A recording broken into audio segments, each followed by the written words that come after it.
This presentation is part of a series on the Psalms. And in this session, I'd like to speak a little bit about Psalm 50. Now, Psalm 50 is the story of how God calls the heavens and the earth to give witness against his people. Why would God call the heavens and the earth? Because every time you make a covenant, you have certain witnesses. And God had the heavens and the earth as a witness for the covenant he made with Israel. But now he wants them to bear witness that Israel didn't keep their part of the bargain. In Hebrew, this is called a rib, R-I-B. It's almost a lawsuit. God is taking Israel to court and saying, I taught you the covenant, and in fact, you have the words of the covenant on your lips, but you're not living it. And even worse, you're performing all sorts of sacrifices. Do you think I'm hungry? Do you think I need your sacrifices?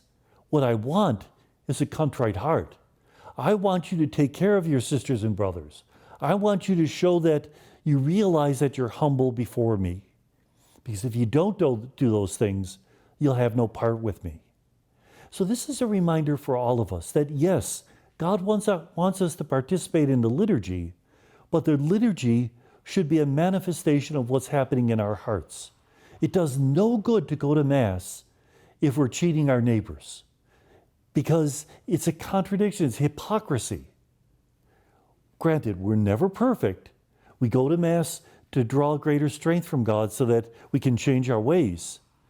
But if we have no intention of changing our ways, of turning our lives around, if we think by going to Mass, God owes us, and then when we cheat other people and get richer, that it's just a reward because we're good Christians, a sort of a gospel of wealth, then we need to hear this psalm over and over again, because God will call to witness the heavens and the earth, but especially the poor. Remember, Tertullian, the father of the church, says, what you have in excess is robbed from the poor. So we shouldn't believe that we can bribe God, that God will be an accomplice in our misdeeds, but rather we should truly humble ourselves, recognizing that we are sinners, but God has called us to greater things.